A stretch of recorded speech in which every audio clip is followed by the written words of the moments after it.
God is good. Hallelujah. கர்த்தர் நல்லவர், அவரை துதியுங்கள், அவர் கிருபை என்றும் உள்ளது. நம்ம வந்திருக்கிறது ஏதோ ஒரு ஆர்கனைசேஷனுக்கு கிடையாது, அப்பா வீட்டுக்கு வந்திருக்கோம். ஹல்லேலூயா. அவருடைய சின்ன பிள்ளைகள், செல்ல பிள்ளைகளாய் வந்திருக்கிறோம். எப்பொழுதுமே அவர் உள்ளங்கையிலே வரைந்து நம்மை பார்த்து கொண்டே இருக்கிறார். எப்படி ஒரு தாய் தன்னுடைய பிள்ளை மேல ஒரு கண்ணு வச்சுப்பாங்களோ அந்த மாதிரி அவர் நம் மீது கண்ணை வைத்து ஆலோசனை சொல்லுகிறவர். அவர் நம்மை உள்ளங்கைகளை வரைந்து நம்மை எப்பொழுதும் காண்கிற தேவனாய் இருக்கிறார். நமக்கு எவ்வளோ வயசு ஆனாலும் அவருக்கு நம்ம சின்ன பிள்ளை தான். ஹல்லேலூயா. அதனால தகப்பனுடைய வீட்டுக்கு மகிழ்ச்சியாய் ஆனந்த சத்தத்தோடு கம்பீர சத்தமாய் பாடி ஆராதனையோடு வரலாம். ஏன்னா அவர் தகப்பன் மட்டுமல்ல, அதே அப்பான்னு நம்ம அழைக்கிறோமே அந்த நபர் யார் தெரியுமா? இந்த அண்ட சராசரங்களையும் உண்டாக்கின கர்த்தாதி கர்த்தர். ஹல்லேலூயா. தேவாதி தேவன் அவர்தான் நமக்கு தகப்பனாயிருக்கிறார். அதனால இந்த தகப்பனை ஆராதிக்கணும், இந்த தகப்பனை போற்றணும், துதிக்கணும், அவருக்கு நன்றி என்று சொல்லணும். அவர் கிருபை எப்பொழுதும் மாறாது. மலைகள் பெயர்ந்து போனாலும், சமுத்திரங்கள் என்னவா இருந்தாலும் சரி, அவைகள் மாறும், ஆனால் அவர் கிருபை மாறாது. ஹல்லேலூயா. அவைகள் மாறும், அவர் கிருபை மாறாது. போராட்டங்கள் வரும், சோதனைகள் வரும், வராம இருந்தா அது இந்த உலகத்துல வாழ்ற வாழ்க்கையே அல்ல, அது பரலோகம். இந்த உலகத்துல வாழ்ற வரைக்கும் போராட்டங்கள் இருக்கும், சோதனைகள் இருக்கும். ஆனால் சோதனையை ஜெயித்தவர், போராட்டங்களை மேற்கொண்டவர் நம்மோடு கூட இருக்கிறார். அவர் நமக்கு கிருபையை தருகிறார். ஹல்லேலூயா. அவரை இதை செஞ்சு ப்ரூவ் பண்ணதுனால அவருடைய கிருபை வேலை செய்யும்னு சொல்றார். வேற யாருடைய கிருபையும் வேலை செய்யாது. ஏன்னா அவர்களால போராட்டங்களையும் பிரச்சனைகளையும் மேற்கொண்டு மரணத்தை ஜெயிக்க முடியவில்லை, அவர் ஜெயித்தார். ஹல்லேலூயா. கண்களை மூடி அவருக்கு நன்றி என்று சொல்வோமா? உம் கிருபை மாறாது அப்பா, உம் கிருபை எப்பொழுதும் மாறாது ராஜா. மாறாதது உம் கிருபை, உம் பிரசன்னம், உம் இரக்கங்கள். நீர் எங்களுக்கு கொடுத்த ஈவு இயேசு கிறிஸ்து, உம்முடைய ஒரே பேரான குமாரன். அவர் மூலமா எங்களோடு செய்த உடன்படிக்கை மாறாது. அவர் மூலமா எங்களோடு செய்த உடன்படிக்கை மாறாது. இந்த நாசியிலே சுவாசம் இருக்கும் வரைக்கும் உண்மை உள்ளவராய் இருப்பீர், உண்மை உள்ளவராய் இருப்பீரே. மறுபடியும் மறுபடியும் விழுந்த இடத்திலே எங்களை தூக்கிவிட்டு நிறுத்தி எங்களை நீர் பராமரித்து பாதுகாப்பீரே, எங்களை நடத்துவீரே. உமக்கு நிகராக, உமக்கு ஒப்பானவர் யார்?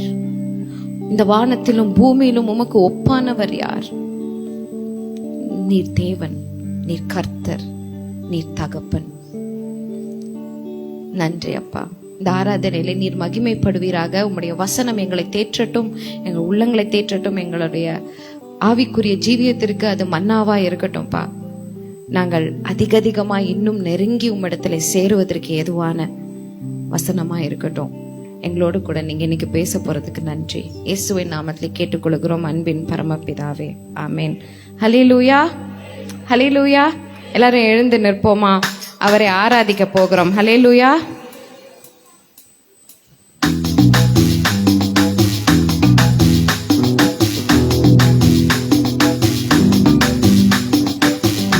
மலைகள் விலகி போனாலும், பர்வதங்கள் பெயர்ந்து போனாலும், அவர் கிருபை, அவர் இரக்கம் என் வாழ்விலே மாறாது. சொல்லுமா?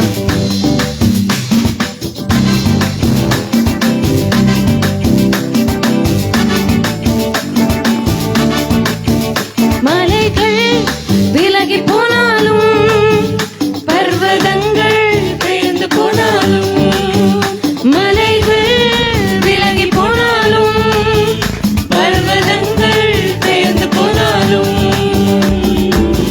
அவர் கிருபை, அவர் இரக்கம்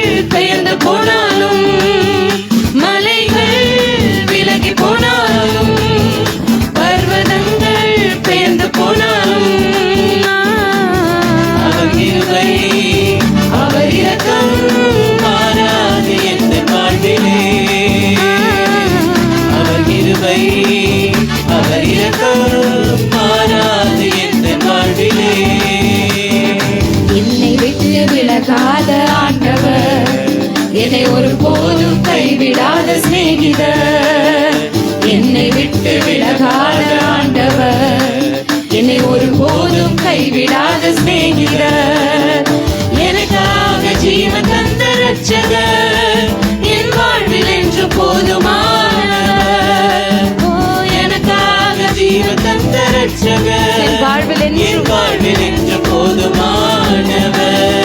மலைகள் விலகி போனாலும், பர்வதங்கள் பெயர்ந்து போனாலும், மலைகள் விலகி போனாலும், பர்வதங்கள் பெயர்ந்து போனாலும், அவர் கிருபை அவர் இரக்கம் மாறாது எந்த வாழ்விலே. அவர் கிருபை அவர் இரக்கம் மாறாது எந்த வாழ்விலே. அவர் தோள்களின் மேலே நான் சாய்ந்திருப்பதால் கவலை ஒன்றும் எனக்கில்லையே. என் தேவைகள் எல்லாம் அவர் பார்த்துக் கொள்வதால் நான் அவருக்குள்ளே மகிழ்ந்திருப்பேனே. கர்த்தர் வார்த்தையின் மேலே நான் சாய்ந்திருப்பதால் கவலை ஒன்றும் எனக்கில்லையே.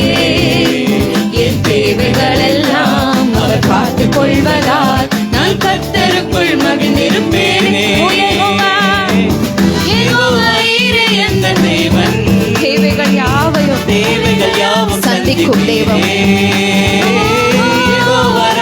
எந்த தேவன் என்னாலும் சுகம் தருவீர். எல்லாரும் மேகமாய் பாடுவோமா? எந்த தேவன் தேவைகள் யாவும் சந்திப்பீரே. எந்த தேவன் என்னாலும் சுகம் தருவீரே. நெருக்கத்திலே கர்த்தரை நோக்கி கூப்பிட்டேன், என்னை விசாலத்தில் கொண்டு வந்து சேர்த்து கொண்டாரே. நெருக்கத்திலே கர்த்தரை நோக்கி கூப்பிட்டேன், என்னை விசாலத்தில் கொண்டு வந்து சேர்த்து கொண்டாரே. என் பட்சமாய் ஆயிரங்களும் 10,000 விழுந்தாலும் அஞ்சிட மாட்டேன். என் பக்கமாய் ஆயிரங்களும் 10,000 விழுந்தாலும் அஞ்சிட மாட்டேன். யெகோவா ஈரே எந்த தேவன் தேவைகள் யாவும் சந்திப்பீரே. யெகோவா ராஃபா எந்த தேவன் என்னாலும் சுகம் தருவீரே. யெகோவா ஈரே எந்த தேவன் தேவைகள் யாவும் சந்திப்பீரே. யெகோவா ராஃபா சுகம் தருகிறவர் தேவன், என்னாலும் சுகம் தருவீரே. அவர் கிருபை அவர் இரக்கம் மாறாது எந்த வாழ்விலே. அவர் கிருபை அவர் இரக்கம் மாறாது எந்த வாழ்விலே. மறுபடியும் சொல்வோமா? அவர் கிருபை அவர் இரக்கம் மாறாது எந்த வாழ்விலே. அவர் கிருபை அவர் இரக்கம் மாறாது எந்த வாழ்விலே. மலைகள் விலகி போனாலும், பர்வதங்கள் பெயர்ந்து போனாலும், மலைகள் விலகி போனாலும், பர்வதங்கள் பெயர்ந்து போனாலும், அவர் கிருபை அவர் இரக்கம் மாறாது. உணர்ந்து சொல்லுவோம், அவர் கிருபை அவர் கிருபை அவர் இரக்கம் மாறாது எந்த வாழ்விலே. நன்றி என்று சொல்லுங்க. கர்த்தருக்கு நன்றி, கர்த்தருக்கு நன்றி. நன்றி அப்பா, என் கண்கள் உம்மை கண்டதே, என் கண்கள் உம்முடைய கிருபையை கண்டதே, உம்முடைய இரக்கத்தை கண்டதே. எல்லாரும் கைவிட்ட நேரத்தில் உம் கை மாறாமல் என்னை தூக்கினதே. உம் கை எனக்காக நீர் நீட்டி ஒரு அற்புதத்தை செய்தீரே அப்பா, அதிசயத்தை செய்தீரே. எல்லாம் முடிந்தது என்று நான் நினைத்த வேளையிலே எதுவும் முடியவில்லை. இனி உன் வாழ்க்கையை துவக்கும் வல்லமையும் மகத்துவமும் என்னிடத்தில் இருக்கிறது. நான் போதும் என்று சொல்லி என்னை தேற்றி வழி நடத்தினீரே. மாறாவை மதுரமாக்கினீரே அப்பா. இந்த உலகத்துல எங்களுக்கு வேற என்ன வேண்டும் தகப்பனே? நீர் மட்டும் போதும் ராஜா, நீர் போதும் ராஜா. இந்த உலகத்துல வேற என்ன தேவை? சாரோனின் ரோஜாவே, பள்ளத்தாக்கின் லீலியே, மருதொன்றி பூங்கொத்தே, ஹல்லேலூயா. உம்முடைய நறுமணம் எவ்வளவு அழகா இருக்கு இருக்கிறதப்பா. உம்முடைய வாசம் எவ்வளவு அழகா இருக்கிறது. உம்முடைய பிரசன்னத்திலே எவ்வளவு மகிழ்ச்சி இருக்கிறது, ஆனந்த களிப்பு இருக்கிறது, களி கூறுதல் இருக்கிறது, நடனம் இருக்கிறது, பாடல் இருக்கிறது. உம்முடைய பிரசன்னத்திலே குழந்தையை போல நாங்கள் எங்களை மறந்து உம்மை ஆராதிக்கும் விடுதலை இருக்கிறது. நன்றி நன்றி நன்றி நன்றி. உம்முடைய கிருபை உம்முடைய இரக்கம் மாறாதே என்று சொல்லி மறுபடியும் மறுபடியும் எங்களுக்கு நினைப்பூட்டுகிறீரே. உமக்கு நன்றி, உமக்கு நன்றி, உமக்கு நன்றி, உமக்கு நன்றி ராஜா. நீர் பெரியவர், நீர் பெரியவர், நீர் பெரியவர், நீர் பெரிய காரியங்களை செய்கிறவர். ஹல்லேலூயா, ஹல்லேலூயா. அவர் கிருபை, அவர் இரக்கம் மாறாது எந்த வாழ்விலே. அவர் கிருபை, அவர் இரக்கம் மாறாது எந்த வாழ்விலே. அவர் கிருபை, அவர் இரக்கம் மாறாது எந்த வாழ்விலே. அவர் கிருபை, அவர் இரக்கம் மாறாது எந்த வாழ்விலே. ஹல்லேலூயா. கரங்களை தட்டி அவருக்கு நன்றி என்று சொல்லுவோம். என் வாழ்க்கையில அது மாறாது. மாறினது போல தோன்றினாலும் அவர் கிருபை என் வாழ்க்கையில மாறாது. முடிந்தது போல தோன்றினாலும் அவர் முடிந்தது என்று சொன்னாதான் அது முடியும். ஆனா அவரோ என்னை நேசிக்கிறவர், சதா காலங்களும் என்னை நேசிக்கிறவர். என்னை சத்ருவானவனை பார்ப்பதை போல என்னை பார்க்கவில்லை, பிள்ளையாய் பார்க்கிறார். ஹல்லேலூயா. என்னை பிள்ளையாய் பார்க்கிறார். அதனாலதான் பயம் கலக்கம் இருக்கக்கூடாது. பயம் பூரண அன்பை புறம்ப தள்ளும், ஆனா பூரண அன்போ பயத்தை புறம்பே தள்ளும். ஹல்லேலூயா. ஒண்ணு இருந்தா பூரண அன்பு இருக்கணும், இல்லைன்னா பயம் இருக்கணும். இதுக்கு ரெண்டுத்துல நடுவுல எதுவுமே கிடையாது. இருள் இருக்கும் இடத்துல வெளிச்சம் இருக்க முடியாது, வெளிச்சம் வந்தால் இருள் போயிடும். ஹல்லேலூயா. பூரண அன்பு, அவருடைய பூரண அன்பு நம்ம உள்ளத்தில் வரும்போது ஆட்டோமேட்டிக்கா அந்த பயம் நீங்கிடும், ஆட்டோமேட்டிக்கா கலக்கங்கள் நீங்கிடும், ஆட்டோமேட்டிக்கா கேள்விக்குறிகள் நீக்கிடும். இன்னைக்கு இருக்கிற நிலைமை நாளைக்கு இருக்காதுங்கிற நம்பிக்கை வரும். இருந்தாலும் என் கர்த்தரை நான் துதிப்பேன்ங்கிற விசுவாசம் வரும். ஹல்லேலூயா. விசுவாசிக்கிறவன் பிழைப்பான், விசுவாசிக்கிறவன் பிழைப்பான். எல்லாம் சொல்லுங்க. நான் பிழைக்கணும் என்றால் நான் விசுவாசிக்க வேண்டும். நான் பிழைக்கணும்னா நான் விசுவாசிக்க வேண்டும். ஒவ்வொரு ட்விஸ்ட் அண்ட் டர்ன், ஒவ்வொரு பிளாட் ட்விஸ்ட் நம்ம லைஃப்ல நடந்திருக்கு பாத்தீங்களா, அது எல்லாம் அவருக்கு நேராய் நம்மை கொண்டு வந்து விட்டிருக்கிறது. ஹல்லேலூயா. அவர்தான் எல்லாமே என்று சொல்லி நமக்கு அந்த சத்தியம், அந்த கருத்தை புரிய வைக்குது பாருங்க. நமக்கு எல்லாமே இவங்க தான், அவங்க தான், என் கூட பிறந்தவங்க தான், என்னை பெற்றவங்க தான், என்னோட பிள்ளைங்க தான், என்னோட மாமியார் தான், மாமனார் தான் நினைச்சிட்டு இருந்தோம். இவங்க தான் அவங்க தான் நினைச்சிட்டு இருந்தோம். அவர் நிரூபித்து காட்டிவிட்டார். அவர் தான் நமக்கு எல்லாமே. ஹல்லேலூயா. அவர் தான் நமக்கு எல்லாமே. அவருடைய கைகளினால் அசாத்தியங்கள் சாத்தியமாகிறது. அசாத்தியங்கள் அசாத்தியங்கள் சாத்தியம். தேவா, உம்முடைய வார்த்தை, நீர் வார்த்தையால் சொல்லுகிறதை கரங்களினாலே நிறைவேற்றுகிறவர். கண்களை மூடி ஒரு விஷயம் அதை யோசித்து பார்ப்போம். அவர் பேசினதை நிறைவேற்றும் தெய்வம். நம்முடைய நாவிலே சொல் பிறவாதற்கு முன்பே அதை அறிந்தவர். அப்போ நம்ம இருதயத்தை ஆராய்ந்து அறிந்திருக்கிறார். அவருக்கு தெரியும் இந்த இருதயத்துல என்ன இருக்குது என்று. எதிர்பார்த்திருக்கும் முடிவை கொடுக்கும்படி அவர் என்ன பண்றாரு, ஒரு ப்ராசஸ் வழியா கூட்டிட்டு போறார். தீமைக்கல்ல சமாதானத்துக்கு எதுவான முடிவு என்று சொல்லுகிறார். தீமையை நம்மை விட்டு விலக்குகிறவர், கொடியவன் கையில் இருந்து நம்மை விடுவிப்பவர், கால் சிக்கி கொள்ளாதபடி காப்பவர். அசாத்தியங்கள் சாத்தியமே தேவா உந்தன் வார்த்தையாரே. அசாத்தியங்கள் சாத்தியமே தேவா உந்தன் வார்த்தையாரே. அசையாத மலை கூட அசைந்திடுமே, அமராத புயல் கூட அமர்ந்திடும்.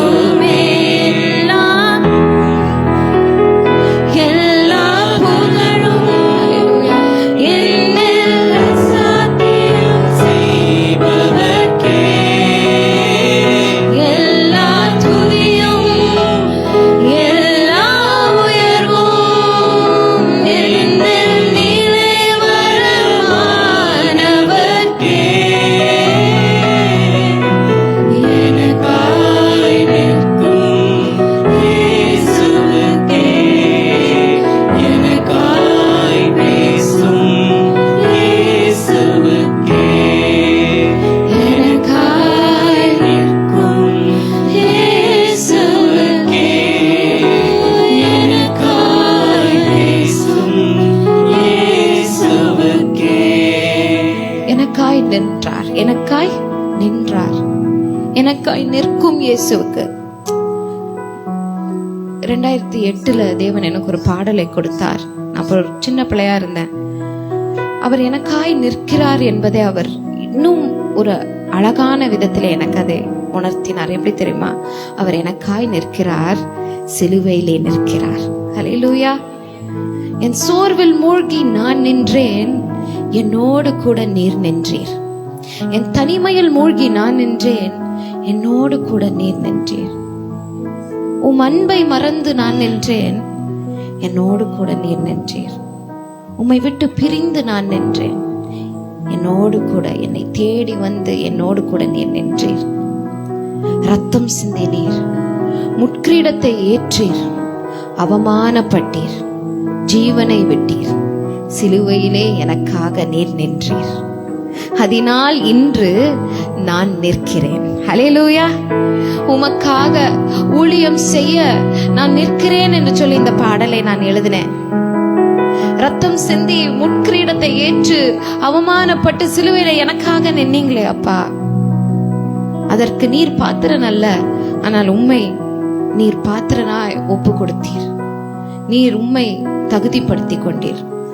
பரலோகத்தின் மகிமையை துறந்து இந்த உலகத்துக்கு வந்து என்னுடைய பாவங்கள், என்னுடைய சாபங்கள், என்னுடைய வியாதிகள் உம்முடைய தோளின் மீது ஏற்றுக்கொண்டீர். நான் சுகமானேன், நான் சுகமானேன். இயேசுவின் காயங்களால், புண்ணியரின் காயங்களால் நான் சுகமானேன். ஹல்லேலூயா. அதனால் நீர் நின்றதினால் நான் நிற்கிறேன், உமக்காக ஊழியம் செய்ய. நான் எடுத்த தீர்மானங்கள் ஒன்றன் பின்னால் தோற்றனவே. நான் எடுத்த தீர்மானங்கள் ஒன்றன் பின்னால் தோற்றனவே. சோராமல் எனக்காக உழைப்பவரே, தோற்காமல் துணை நின்று காப்பவரே. சோராமல் எனக்காக நின்றவரே, தோற்காமல் துணை நின்று காப்பவரே. எல்லா புகழும் எல்லா கனமும்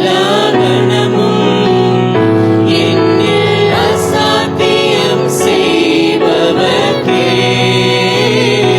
எல்லா துதியும் எல்லா உயர்வும் என்னில் நிலைவரமானவர்க்கே.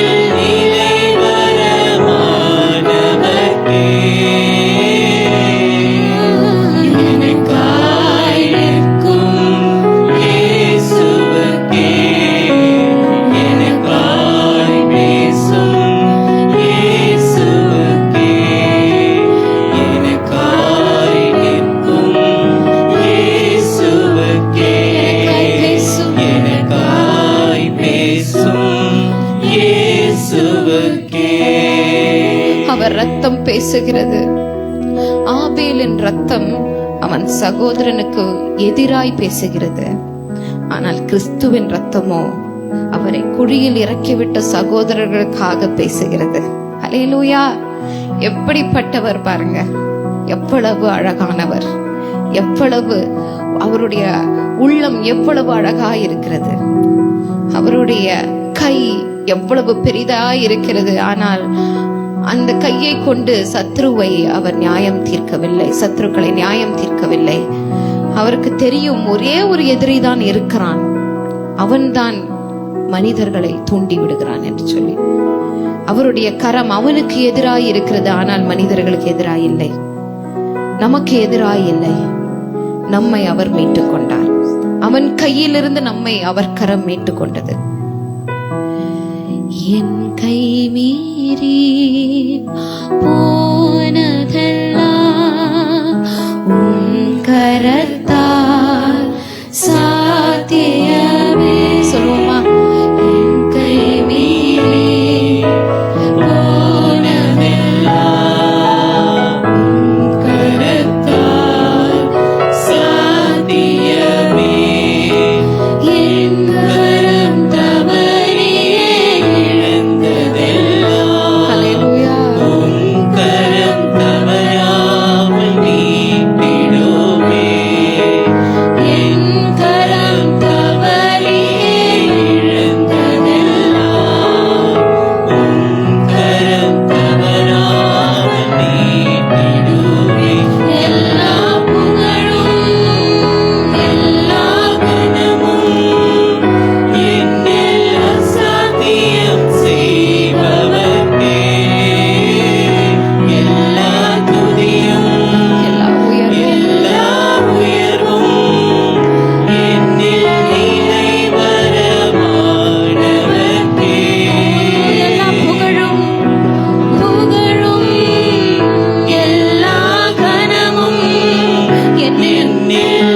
கைகளிலிருந்து பறித்து போனதெல்லாம் அவர் கை.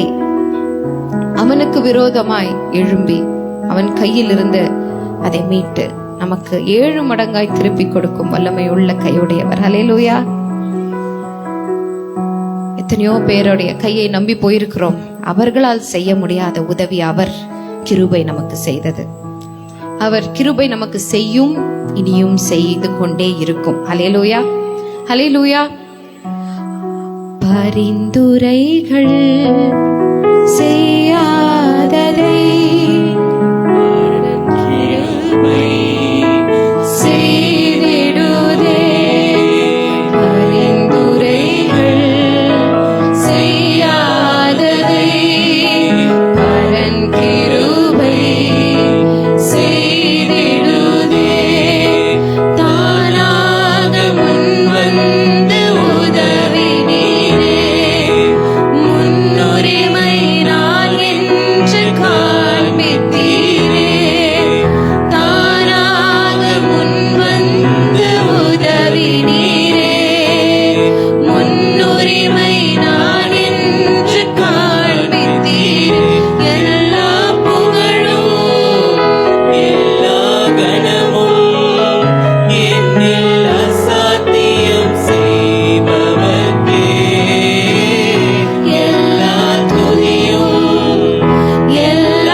எனக்காய் பிதாவே இவர்களை மன்னியும் என்று பேசுகிறார். அல்லேலூயா. கரங்களை உயர்த்தி அவருக்கு அல்லேலூயா என்று சொல்லுவோம். அல்லேல் என்றால் துதி, யா என்றால் யாவே, இஸ்ரவேலின் தேவன். அல்லேலூயா, அல்லேலூயா. அவருக்கு கோபமே வராதா? வரும். ஆனாலும் அன்பை தேர்ந்தெடுத்தார், நேசிக்க தேர்ந்தெடுத்தார். அவருக்கு எரிச்சல் வராதா? வரும். அவருக்கு உக்கிரம் இல்லையா? இருக்கு. அவருக்கு வேதனைகள் இல்லையா? இருக்கு. ஆனாலும் அன்பை தெரிந்து கொண்டார், நேசிக்க தெரிந்து கொண்டார். அன்பை நமக்காக அனுப்பி இருக்கிறார். அவருடைய கரங்களினாலே அன்பை பெற்றிருக்கிறோம், கிருபையை பெற்றிருக்கிறோம். அங்கே சிலுவையிலே அவர் குமாரன் நின்றார். அங்கே அவர் பேசினார். பிதாவே இவர்களை மன்னியும், இவர்கள் செய்கிறது இன்னதென்று அறியாதிருக்கிறார்கள். எனக்காய் பேசும் இயேசு இருக்கிறார். ஹல்லேலூயா. எனக்காய் பேசும் இயேசு இருக்கிறார். என்னை விடுதலை செய்து, சத்ருவானவன் கைகளிலிருந்து விடுதலை செய்து அவனுடைய நாவை அடக்கும் தேவன் என்னோடு கூட இருக்கிறார். ஹல்லேலூயா. எல்லாம் சொல்லுங்க, அவனுடைய நாவை அடக்கும் தேவன் என்னோடு கூட இருக்கிறார். சத்ருவானவனின் நாவை அடக்கும் தேவன் என்னோடு கூட இருக்கிறார். சத்ருவானை ஒடுக்கும் தேவன் என்னோடு இருக்கிறார். சத்ருவானவனை வீழ்த்தும் தேவன் என்னோடு இருக்கிறார். சத்ருவானவனை பறந்தோட செய்யும் தேவன் என்னோடு இருக்கிறார். சுட்டெரிக்கும் அக்கினியில் நான் நடந்த போதிலும் பனித்துளியாய் அவர் என்னை நினைத்து என்னை காப்பாற்றினார். என்னோடு கூட நின்றார். அன்றைக்கு ஷாத்ராக், மேஷாக், ஆபத்நேகோவோடு கூட நின்றவர் என்னுடைய அக்கினியில என்னோடு கூட நின்றார். ஹல்லேலூயா. என் கண்கள் அதை காணாவிட்டாலும் விசுவாச கண்களினால் நான் கண்டேன். அவருடைய உதவியை நான் உணர்ந்தேன். உதவி வரும் கண்மலை என்னோடு கூட இருக்கிறார் என்பதை நான் உணர்ந்தேன். சிங்க கெபியிலே என்னோடு கூட இருந்தார், என்னோடு கூட அமர்ந்திருந்தார். சிங்கங்களின் நாவை கட்டினார். சேதம் ஒன்றும் வராமல் பாதுகாத்தார். எதிரிகள் வந்த நேரத்திலே சேதம் ஒன்றும் நடக்காமல் பாதுகாத்தார். சேதம் வந்ததை போல தோன்றினாலும் கண்ணிமைக்கும் நேரத்திலே என்னை மீட்டு கொண்டார். என்னை மீட்டு கொண்டார். என் குடும்பத்தை மீட்டு கொண்டார். ஒன்றுமில்லாமல் போயிருக்க வேண்டிய எங்களை இன்றைக்கு அவர் வழி நடத்தி வருகிறார். இன்றைக்கு ஒரு வீடு வாசலை ஏற்படுத்தி இருக்கிறார். தலைக்கு மேல ஒரு கூரையை கொடுத்திருக்கிறாரு. உணவு கொடுத்திருக்கிறாரு. உடுத்த விதவிதமான உடைகளை கொடுத்திருக்கிறார். இது கூட இல்லாம நிறைய பேர் இருக்கிறாங்க. நான் போன வாரத்திலே ஒரு வயதான தாயாரை பார்த்தேன். அவங்களுக்கு காலு முடியல, அப்படியே இப்படி கூனி குறுகி அப்படியே கழுத்தை தொங்க போட்டுட்டு ஒரு ஓரத்தில் உட்காந்துட்டு இருந்தாங்க. கஷ்டமாக இருந்தது அவங்கள பார்க்கும் போது. அம்மா உங்களுக்கு என்ன வேணும் அப்படின்னு கேட்டால் அவங்க என்ன வேணால் கேட்டிருக்கலாம். ஆனால் அவங்க என்ன கேட்டாங்க தெரியுமா? எனக்கு மீன் குழம்பும் மாம்பழமும் வேணும்னு கேட்டாங்க. மனிதனுடைய ஆசை அவ்வளவுதான், சின்ன சின்ன ஆசைகள் தான். அந்த சின்ன ஆசைகள் நிறைவேறினாலே சந்தோஷமாக இருப்பாங்க. அவங்களுக்கு இருக்க உடல்நிலையில் அந்த அந்த சூழ்நிலையில் அவங்களுடைய விருப்பம் பார்த்தீங்களா? என்னை முழுசாக சுகப்படுத்தணுன்றது கூட நான் எதிர்பார்க்கவில்லை. வாய்க்கு ருசியாக ஒரு சாப்பாடு கிடைச்சா போதும். அப்போ பாருங்க, அந்த நிலைமையில் கூட மனிதர்கள் இருக்கிறார்கள். கர்த்தர் அந்த நிலைமையில உருவாக்கினாரா? இல்லை. ஏதோ ஒரு சந்தர்ப்ப சூழ்நிலை அவர்களை அந்த நிலைமைக்கு கொண்டு வந்து விட்டுருக்கு. நம்மையும் கொண்டு வந்து விட்டுருக்கலாமே. ஆனா கைவிடாமல் காத்தாரே. ஹல்லேலூயா. கைவிடாமல் காத்தாரே. எத்தனை தடவை நம்ம கம்ப்ளைண்ட் பண்ணியிருக்கோம், இப்படி நடுத்தெருவில் கொண்டு வந்து விட்டீங்களே, இப்படி நடுத்தெருவில் எங்களை விட்டீங்களே, விட்டதை போல தோன்றுகிறதே என்று சொல்லி அழுதுருக்கோம்மா கடவுள்கிட்ட போய் கையை கூப்பி. ஆனா விட்டாரா? இல்லை. நம்ம தான் அப்படியெல்லாம் சொல்லி அழுவோம். ஆனா அவர் நம்மை நேர்த்தியாய் நடத்தி கொண்டு வந்திருக்கிறார். ஹல்லேலூயா. நேர்த்தியாய் நடத்தி கொண்டு வந்திருக்கிறார். சிங்க கெபியில் நான் விழுந்தேன் பாடுவோமா? அவர் என்னோடு அமர்ந்திருந்தார், சுட்டெரிக்கும் அக்கினியில்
பாடுறீங்க. சிங்க கெபியோ சூளை நெருப்போ அவர் என்னை காத்திடுவார், என் குடும்பத்தை காத்திடுவார், என் பிள்ளைகளை காத்திடுவார், என் பெற்றோர்களை அவர் காப்பாற்றுவார். என்னை வழி நடத்துகிறவர் உண்மையுள்ளவர் அல்லவா? அவர் போதும். அவர் ஆவியினால் யுத்தத்தை நான் வெல்வேன். என்னுடைய பலன் அல்ல, என்னுடைய பராக்கிரமம் அல்ல, கர்த்தருடைய தேவனுடைய ஆவியினாலே எல்லாம் ஆகும். ஹல்லேலூயா. எப்படிப்பட்ட சோதனைகள் சூழ்ந்து வந்தாலும் தூதர் சேனையை அனுப்பி என்னை பாதுகாப்பவர் என்னோடு கூட இருக்கிறார். நாங்க சண்டே ஸ்கூல்ல பாடுவோம், காப்பாரே காப்பாரே கண்ணின் மணி போல் காப்பாரே, கண்ணீர் கவலை ஆகின் கர்த்தா என்னை காப்பாரே. கண்ணீர் கவலை இருந்தாலும் தூதர் சேனையை கொண்டு அவர் அனுப்பி காப்பாற்றுவார். சின்ன சின்ன விருப்பங்களையும் அறிந்திருக்கிறவர் அதை நிறைவேற்றுவார். ஹல்லேலூயா. எதிரிகள் என்னை சுற்றி வந்தாலும் தூதர் சேனைகள் கொண்டென்னை காப்பாரே.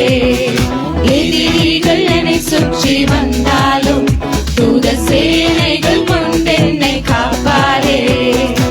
ஆவியினால் யுத்தம் வெல்வேனே, சாத்தானை சமுத்திரம் விழுங்குவே. ஆவியினால் யுத்தம் வெல்வேனே,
ஏத்துங்க. வெற்றி கொடி. ஹல்லேலூயா. வெற்றி கொடி வெறும் தமிழக வெற்றி கொடி அல்ல, இந்த முழு உலகத்தை ஜெயித்த ஆண்டவர். ஹல்லேலூயா. இந்த உலகத்தை ஜெயித்தார், சத்துருவை ஜெயித்தார், சாத்தானை சமுத்திரம் விளங்கும்னு சொல்லிட்டார். ஹல்லேலூயா. சிங்க கெபியோ சூளை நெருப்பு. இன்னைக்கு உங்க சிச்சுவேஷன் என்னவா இருந்தாலும் பரவாயில்ல, உங்க சூழ்நிலை என்னவா இருந்தாலும் பரவாயில்ல, எவ்வளவு அது உங்களை மனசுல ஒரு சோர்வை கொடுக்கிற ஒரு சூழ்நிலையா இருந்தாலும் பரவாயில்ல, இல்ல காரியங்கள் தாமதமாகிறதா, எதுவா இருந்தாலும் பரவாயில்ல. இங்கிலீஷ்ல சொல்லுவாங்க லேர்ன் டு சில். எல்லாரும் சொல்லுங்க, லேர்ன் டு சில். அப்படின்னா என்னன்னா, கூலா இருங்க. ஏனென்றால் அவர் இருக்கிறார், அவர் பார்த்து கொள்வார். நம்ம இங்க கொந்தளித்து, நம்ம இங்க பிபி ஏறி, நம்ம இங்க நம்மளை போட்டு வாட்டி கொண்டு இருக்கிறதுனாலே ஒன்றும் நடக்க போவதில்லை. ஒன்றும் நடக்காது, சீக்கிரம் ஏஜ் ஆகும், அதுதான் நடக்கும். ஆனால் நீங்க எப்பொழுதும் எங்க அப்பா மாதிரி ஸ்மைல் பண்ணிட்டே இருங்களேன். என்ன வந்தாலும் அசையாத மரம் மலை என்று சொல்லி நிற்பார் அவரு. அசையாத மலை என்று சொல்லி நிற்பார். பாருங்க, உண்மையா சொல்றேன், அவர் மாதிரி ஒரு கேர் ஃப்ரீ ஆட்டிடியூட், எது வந்தாலும் கர்த்தர் பார்த்து கொள்வார். எதை குறிச்சும் கலங்க மாட்டாரு, கவலைப்பட மாட்டாரு. ரொம்ப அடுத்தது என்ன, ஈசாக்கை போல. ஈசாக்கு அப்படித்தானே, கிணறு வெட்டுறாரு, கிணறு தோன்றாரு, கஷ்டப்பட்டு கிணறு தோன்றாரு. அந்த கிணறை இழந்த போது அவர் சொல்லல, நான் ஏதாவது தப்பு செஞ்சுட்டேனா, ஏதாவது பாவம் செஞ்சுட்டேனா, இந்த கிணறை இழந்துட்டேனே, என் தேவனுக்கு விரோதமா எதையாவது செய்து விட்டேனா, அந்த கிணறு என்கிட்ட இருந்து எடுத்துட்டாங்களே அப்படின்னு உட்காந்து அழுதுட்டு இருந்தாரா? அந்த இடத்துல, அந்த இடத்துக்கு மாலை போட்டுட்டு இருந்தாரா? அந்த இடத்துக்கு மரியாதை செலுத்திட்டு இருந்தாரா? இல்ல. அடுத்த இடத்துல போய் கிணறு தோன்றாரு. இம்மீடியட்டா அடுத்த இடத்துல போய் கிணறு தோன்றாரு. அந்த கிணறையும் எடுத்துக்கிறாங்க, அந்த கிணறுலயும் சண்டை, அந்த கிணறுலயும் போராட்டம், அந்த கிணறையும் இழக்கிறார். அந்த கிணறு போன உடனே 2 தரம் என் வாழ்க்கையில இது நடந்தது.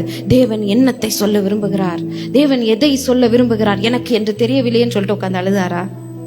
இல்ல. சமாதானமாய் அந்த இடத்தை விட்டு போனார். ஹல்லேலூயா. சமாதானமாய் அந்த இடத்தை விட்டு போய் இன்னொரு இடத்துல கிணறை தோண்டும் போது அந்த இடத்துல சமாதானம் அவரை தொடர்ந்து வந்தது. அந்த கிணற கொடுத்துட்டாங்க என்றென்றைக்கும் என்று சொல்லி. அது ரெஹபோத். ஹல்லேலூயா. ரெஹபோத். என்னுடைய அப்பா அப்படிதான், அவர் ஈசாக்கை போல. இங்க நடக்கலையா, கிளம்பு அடுத்த இடத்துல கூடாரத்தை போடு. இங்கேயும் நடக்கலையா, கிளம்பு அடுத்த இடத்துல கூடாரத்தை போடு. ஏதாவது ஒரு இடத்துல கூடாரத்தை போடும்போது தேவன் அதை சுதந்திரமாய் கொடுப்பார். ஹல்லேலூயா. அதுதான் அவருடைய விசுவாசம். அதனால கவலைப்பட மாட்டார். முடிஞ்சு போன காலத்தை குறிச்சோ இல்ல பின்னாடி நடக்கிற காரியங்களை குறிச்சோ கவலைப்பட மாட்டார். முயற்சி செய்து கொண்டே, ஈசாக்கை போல விசுவாசத்தை தழுவ விடாமல், ஈசாக்கை போல தேவையில்லாத யுத்தங்களிலே பங்கெடுக்காமல், சோர்வுகளை உள்ள வாங்கி கொட்டிக்காம அப்படியே லைட்டா எல்லாத்தையும் வச்சுட்டு, இன்னைக்கு அவருக்கு 70 வயசா இருந்தாலும் ஏஜே தெரியல பாருங்க. அதனால இன்றைக்கு உங்களுடைய குறைவுகளை எல்லாத்தையும் அவருடைய பாதத்துல வைங்க. ரெஹபோத்தை ஈசாக்குக்கு தந்தவர் நமக்கு தர மாட்டாரா? நம்பிக்கை தளர விடாமல் ஈசாக்கை போல முன்னேறி கொண்டே இருக்கணும். ஈசாக்கு அதுதான் நல்ல ஒரு எக்ஸாம்பிள். முன்னேறி கொண்டே இருக்கணும். அடுத்த ஸ்டெப் என்ன, அடுத்த ஸ்டெப் என்ன, அடுத்த ஸ்டெப் என்ன. நம்ம செய்யற நல்லதை செய்து கொண்டே இருக்கணும். நம்ம செய்கிற முயற்சிகளை செய்து கொண்டே இருக்கணும். இன்றைக்காவது ஒரு நாள் கர்த்தர் அற்புதத்தை செய்வார். என்றைக்காவது ஒரு நாள் அவருடைய நேரம் வரும்போது அவருடைய சித்தத்துக்கு ஏதுவான காரியங்கள் கைகூடி வரும். அப்பொழுது அவர் அதை அழகாய் முடித்து தருவார். ரெஹபோத்தை தந்த தேவன் நன்றி என்று சொல்லுவோம். நன்றி, நன்றி அப்பா, தேங்க்யூ. இந்த காலை வேளையில இந்த துதி நேரத்தை எங்களுக்கு கொடுத்ததுக்கு நன்றி. நாங்கள் எல்லாரும் ஒரே குடும்பமாய் ஆராதிச்சோம். எங்கள் தகப்பன் வீட்டில் ஆராதித்தோம், மனம் மகிழ்ந்தோம், களி கூர்ந்தோம், ஆடல் பாடல் சத்தத்தோடு உண்மை ஆராதித்திருக்கிறோம். எங்களை நாங்கள் ஒப்பு கொடுக்கிறோம் தகப்பனே. இந்த மாதம் முழுவதும் நீர் பொறுப்பெடுத்து இந்த மாதம் முழுவதும் எங்கள் தேவைகளை சந்தித்து எங்களை வழி நடத்துவீராக. எங்களுக்கு என்று ஆயத்தமாயிருக்கிற காரியங்களை சீக்கிரமாக கொண்டு வந்து எங்களை நீர் சமாதானத்தின் தேசத்துக்குள்ளே நடத்தி கொண்டு செல்வீராக. உம்மால் ஆகாத காரியம் ஒன்றுமே இல்லை. உம்மை எதிர்பார்த்து, உம்மை மட்டுமே எதிர்பார்த்து காத்து கொண்டிருக்கிறோம். இயேசுவின் நாமத்தை கேட்டுக்கொள்கிறோம் அன்பின் பரமபிதாவே, ஆமென். துதியிலே பலன் இருக்கிறதா? துதியிலே விசுவாசம் வருகிறதா? சோர்வுகள் அகன்று போகிறதா? தேவ பிரசனம் இருக்கிறதா? ஹல்லேலூயா, ஆமென். மீண்டும் ஒரு முறை எழுந்து 97வது சங்கீதத்தை மாறி மாறி வாசிப்போம். சங்கீதங்களின் புத்தகம் 97வது சங்கீதம். சகோதரர் மனிஷ் அவளை முன்பாக வந்து அந்த சங்கீதத்திற்கு உதவி செய்யும்படி கேட்கிறேன். Psalm 97 for responsive reading. சங்கீதம் வாசிக்கிறதுக்கு முன்னால் ஒரு சின்ன சாட்சி சொல்லிடுறேன். சரி. கர்த்தர் ராஜரீகம் பண்ணுகிறார். பூமி பூரிப்பாகி திரளான தீவுகள் மகிழ கடவது.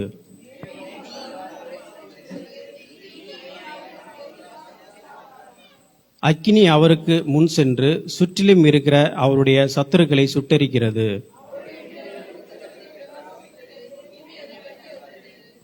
கர்த்தரின் பிரசன்னத்தினால் பர்வதங்கள் மெழுகு போல உருகிற்று.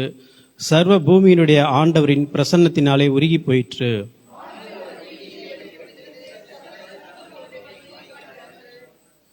சொரூபங்களை வணங்கி விக்கிரகங்களை பற்றிய பெருமை பாராட்டுகிற யாவரும் வெட்கப்பட்டு போவார்களாக. தேவர்களே, நீங்கள் எல்லோரும் அவரை தொழுது கொள்ளுங்கள்.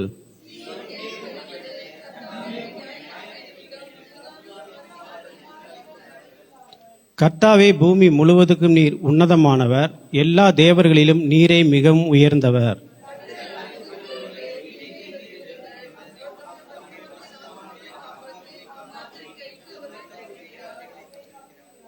நீதிமானுக்காக வெளிச்சமும் செம்மையான இருதயம் உள்ளவர்களுக்காக மகிழ்ச்சியும் விதைக்கப்பட்டிருக்கிறது. நீதிமான்களோ கர்த்தருக்குள் மகிழ்ந்து அவருடைய பரிசுத்த நினைவுகளை கொண்டாடுங்கள். ஒரு மாதத்தை கர்த்தருடைய கிருபையினாலே நாம் முடித்து புதிய மாதத்திற்குள் காலடி எடுத்து வைப்பதற்கு தேவன் நமக்கு கிருபை தந்திருக்கிறார். ஆண்டவருக்கு நாம் நன்றி சொல்லுவோம்.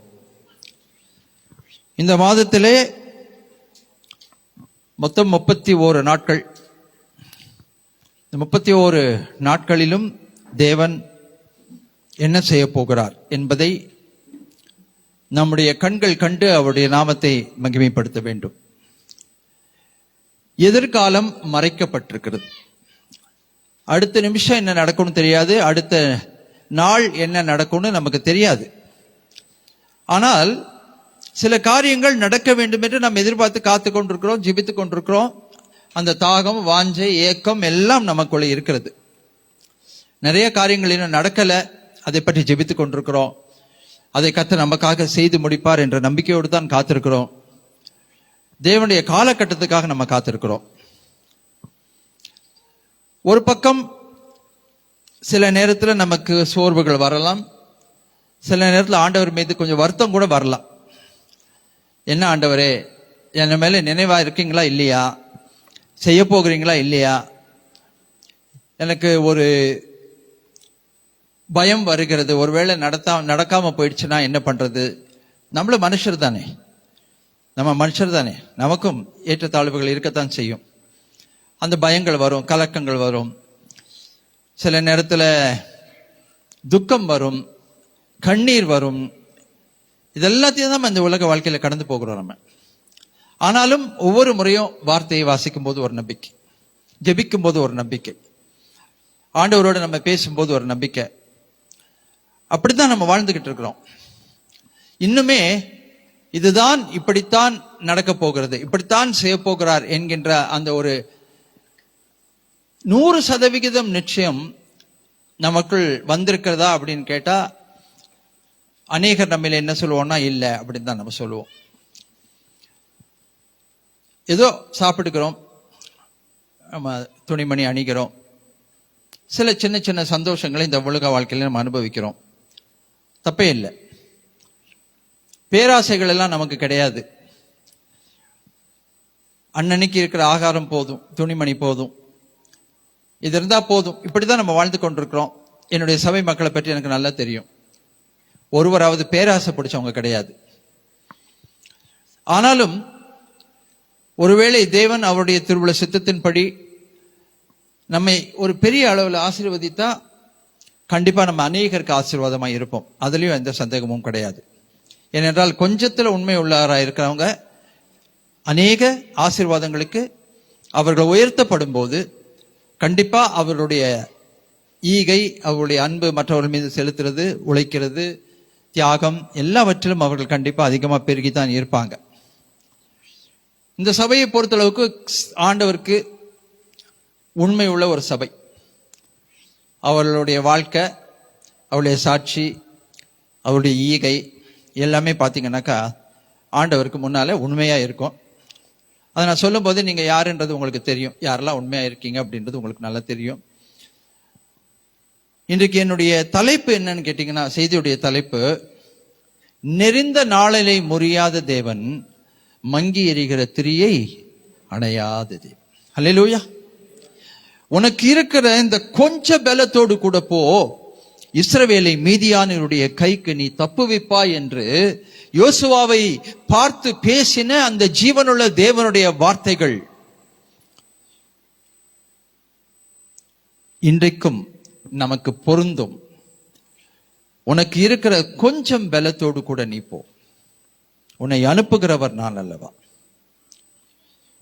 நம்முடைய பலன் எவ்வளவுன்னு அவருக்கு தெரியும். அதனாலதான் திராணிக்கு மேல அவர் என்ன செய்ய மாட்டார், நம்மளை சோதிக்க மாட்டார்.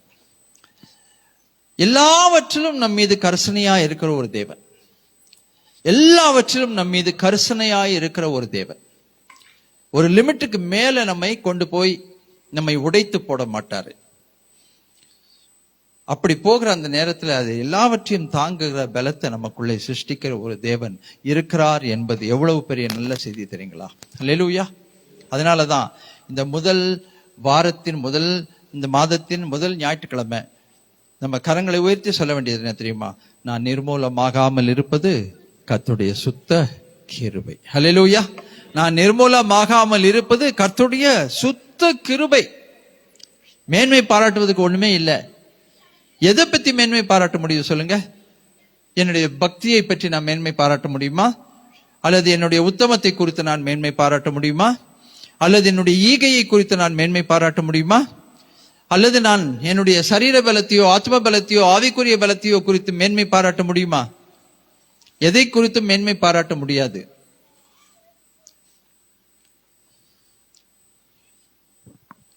உண்மையான சாட்சி என்ன தெரியுங்களா?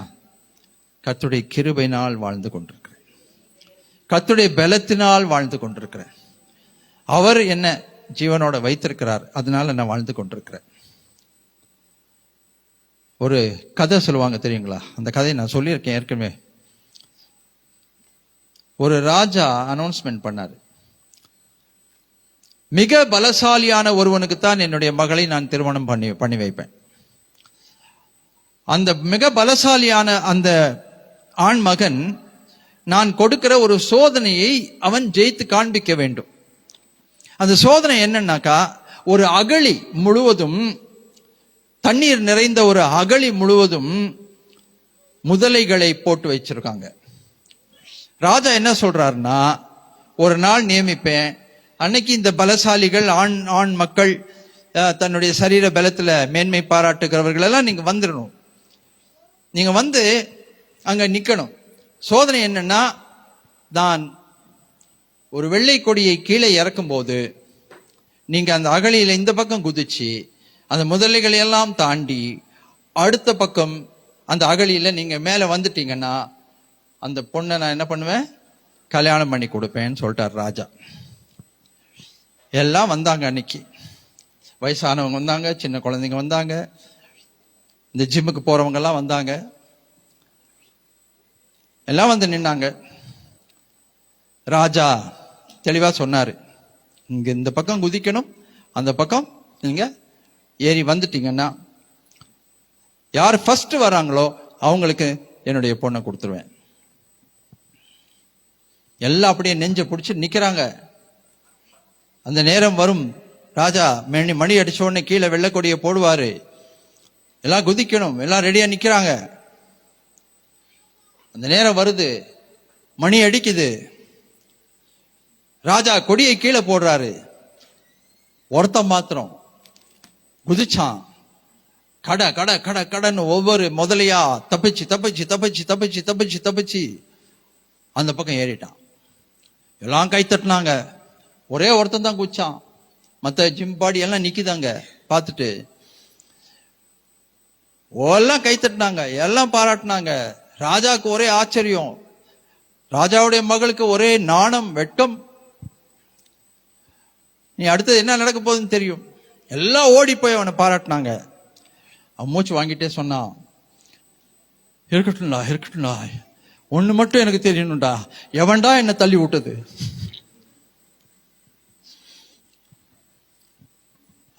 நம்ம கூட இந்த ஆவிக்குரிய வாழ்க்கையில அகலியில பூந்து இப்படித்தான் போய்கிட்டு இருக்கிறோம். வெளியில பார்க்கும்போது எல்லாம் நல்லதான் இருக்கு, ஆனா உள்ளுக்குள்ள நிறைய விஷயங்கள் இருக்கு. அர்ப்பணா என்னை பத்தி ரொம்ப சொன்னது சந்தோஷமா தான் இருந்தது. நான் ஓகே அந்த மாதிரி டைப் தான் நான். பட் ஆனா எனக்குள்ளும் சில இது அப்பப்போ அப்படி வரும் போகும், வெளியில காமிச்சுக்கிறது அவ்வளவுதான். ஆனா ஒவ்வொரு காரியத்திலும் ஆண்டவர் காரியங்களை நன்மையாய் முடிக்கிறார். அவர் ஒத்தாசை செய்கிறார், உதவி செய்கிறார். அவர் நம்மை கைவிடுவதில்லை. அவருடைய வாக்குத்தத்தங்களை பற்றி பிடித்துக் கொண்டிருக்கிறோம். ஸோ இப்படிதான் வாழ்ந்து கொண்டிருக்கிறோம். அருமையான தேவஜனமே, இந்த வாழ்க்கையில தேவன் நம்மீது கரிசனையாய் இருக்கிறார். அவருக்கு தெரியும் நம்முடைய பலன் எவ்வளவுன்னு தெரியும். அந்த பலத்துல நம்ம எந்த அளவுக்கு அதிகமாக பிரயாசப்படுகிறோம் என்று தெரியும். இப்போ இன்னைக்கு காலையில எத்தனையோ பேருக்கு கண்டிப்பா உடம்பு சரியில்லாம இருக்கும், கண்டிப்பா கஷ்டப்பட்டிருப்பீங்க, நைட்டு சரியா தூங்கி இருக்க மாட்டீங்க. ஆனாலும் கூட நீங்க இன்னைக்கு சர்ச்சில் உட்கார்ந்து இருக்கிறீங்க பாருங்க. அதை பார்க்கிறாரு ஆண்டவர், அதை பார்க்கிறாரு. ஓகே, சபைக்கு வராமல் இருப்பதற்கு 1000 காரணங்கள் இருக்கலாம். அந்த காரணங்களை எல்லாம் பயன்படுத்தி வராமல் இருந்திருக்கலாம். ஆனா அதையும் மீறி, அதையும் தாண்டி சபையை பற்றிய ஒரு பக்தி வைராக்கியம், ஆண்டவரை பற்றிய ஒரு பக்தி வைராக்கியம், சபைக்கு போக வேண்டும் என்கின்ற தடையில்லாம போகணுன்ற அந்த ஒரு உந்துதல், உள்ள இருந்து வருகிற ஒரு உந்துதல், சபையை கனம் பண்ணணும். 1ஆம் தேதி முதல் ஞாயிற்றுக்கிழமை கர்த்தருடைய பந்தியில கலந்து கொள்ளணும். கண்டிப்பா நீங்க ஒரு சிலர் கர்த்தருடைய பந்தியிலே கலந்து கொள்ள வேண்டும் என்று வந்திருப்பீங்க. மற்றபடி ஒருவேளை கொஞ்சம் ரெஸ்ட் எடுத்திருக்கலாம். ஆனா அந்த பக்தி வைராக்கியத்தை எல்லாம் கர்த்தர் பார்க்கிறார். அதெல்லாம் அவருடைய கணக்கு புஸ்தகத்துல குறித்து வைக்கிறார். அதனாலதான் அவர் நம்மை தள்ளி விடுவதில்லை. அதனாலதான் அவர் நம்மை கைவிடுவதில்லை. கைவிடுகிறதற்கு காரணங்கள் இருக்கலாம். அந்த காரணத்தெல்லாம் காமிச்சா தள்ளி விடலாம். ஆனா அவர் தள்ளி விடுற தேவன் அல்ல.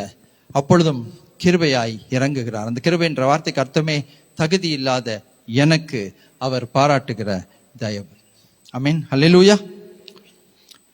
103வது சங்கீதம் 13வது வசனம், 14வது வசனம். 103வது சங்கீதம் 13வது வசனம்.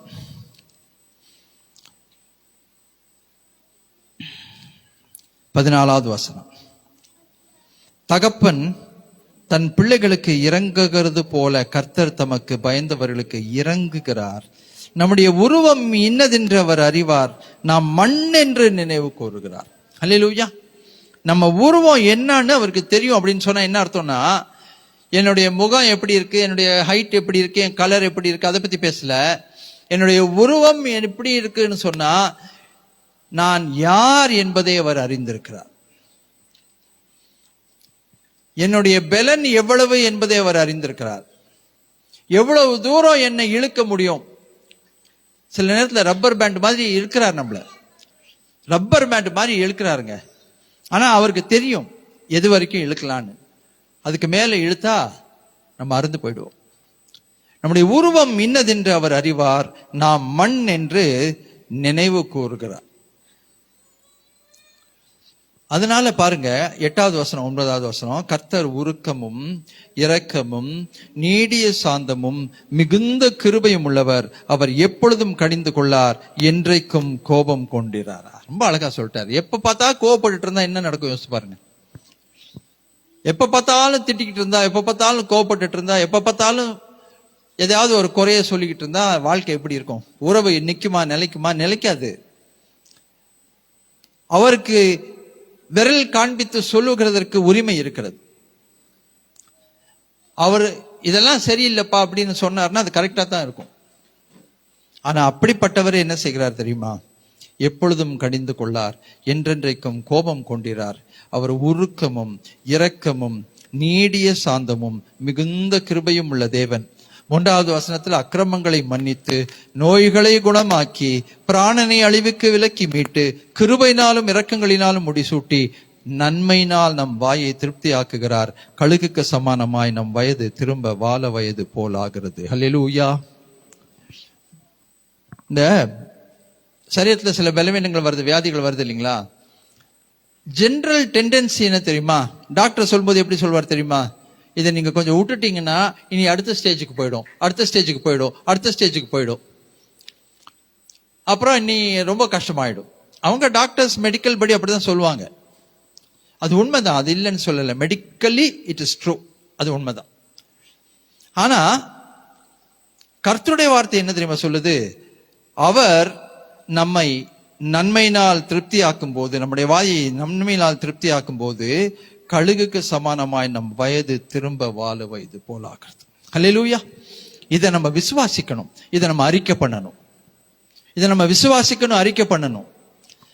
நமக்குள்ள எந்த எண்ணம் வராம இருக்கணும் தெரியுங்களா? தடை பண்ணணும் தெரியுமா? இந்த வியாதி நீ இப்படி ஆயிடும், அப்படி ஆயிடும், நான் அப்படி ஆயிருவேன், அப்படி ஆயிருவேன். இதை ஃபர்ஸ்ட் நம்ம மைண்ட்ல இருந்து எடுத்து போடணும். டாக்டர் சொன்னதையே நம்ம யோசிச்சுட்டு இருக்க கூடாது. இது இப்படி ஆயிடும், இப்படி ஆயிடும், இப்படி ஆயிடும், அதை யோசித்து அதன்படி அறிக்கை பண்ணக்கூடாது. என்னங்க இன்னும் கொஞ்ச நாள் போயிடுவாங்க, அப்படியே சொல்லக்கூடாது. நம்ம என்ன தெரியுமா சொல்லணும்? நானும் பிழைத்திருந்து என் கர்த்தருடைய செய்கைகளை அற்புதங்களை அறிவிப்பேன். ஹல்லேலூயா. இப்போ உங்களை பார்த்து நான் கேட்கிறேன், இந்த வார்த்தை உண்மையா பொய்யா?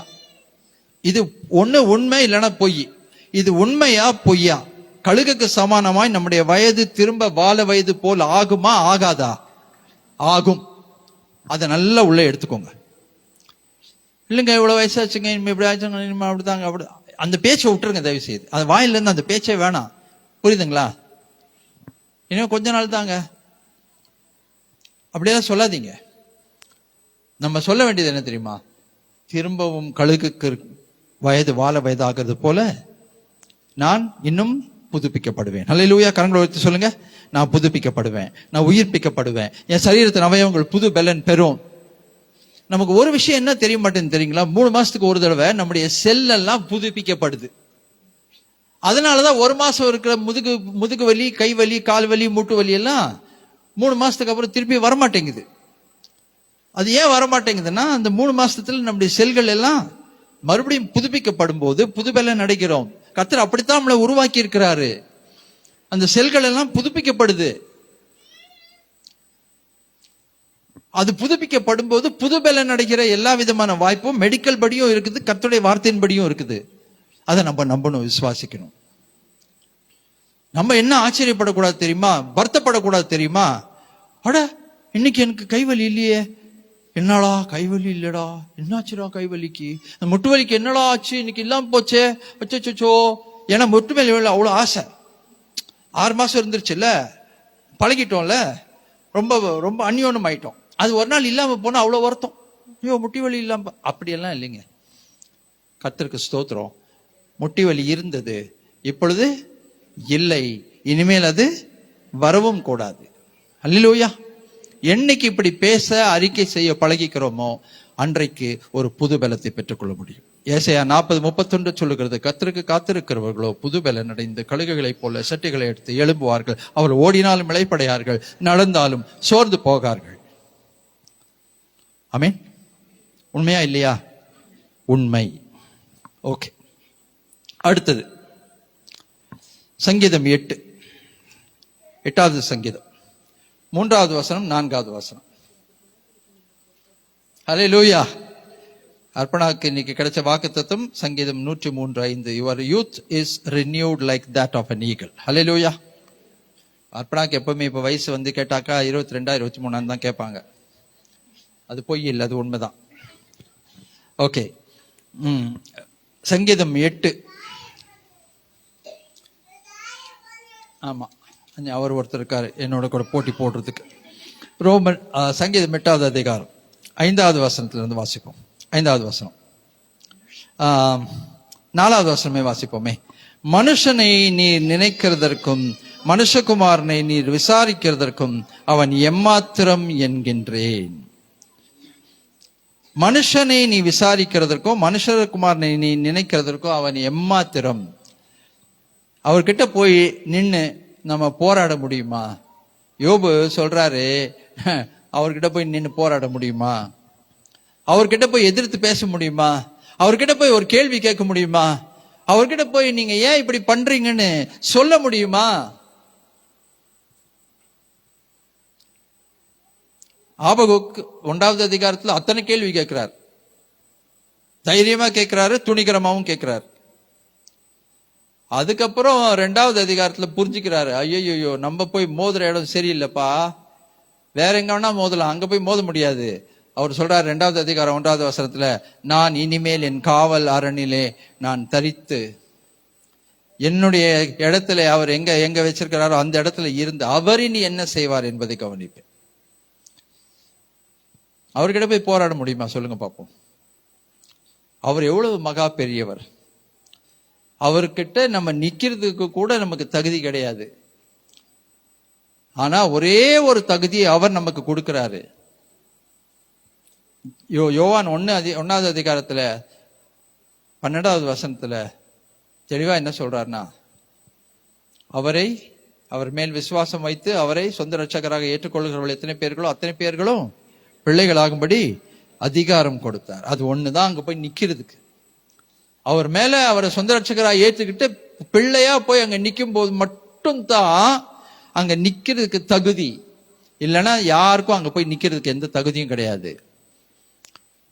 நீங்க என்ன செஞ்சீங்க ஆண்டவரே என்ன அப்படின்னு போய் கேட்க முடியுமா? சொல்லுங்க பார்ப்போம். யானை மேல எறும்பு போய் கேட்ட கதை சொல்லியிருக்கேன்ல உங்களுக்கு. யானைக்கு அறிவு புகட்டுகிறேன் என்று ஒரு எறும்பு அது முதுகு மேல ஏறி அது படுத்திருக்கும் போது போய் காது கிட்ட நின்று என்ன யார்கிட்ட அனுப்பிச்சான். அந்த யானை அப்ப பார்த்து என்னடா இங்க ஏதோ ஒன்று பண்ணுதுன்னு அப்படி காதை அடிச்சுச்சான். அந்த எறும்பு எங்கனோ போய் விழுந்துச்சான். அவர்கிட்ட போய் மோத முடியுமா? சொல்லுங்க பார்ப்போம். மனுஷனை நீ என்னை நினைக்கிறதற்கு நான் எம்மாத்திரம், நான் மண் என்று அவர் நினைவு கூறுகிறார்.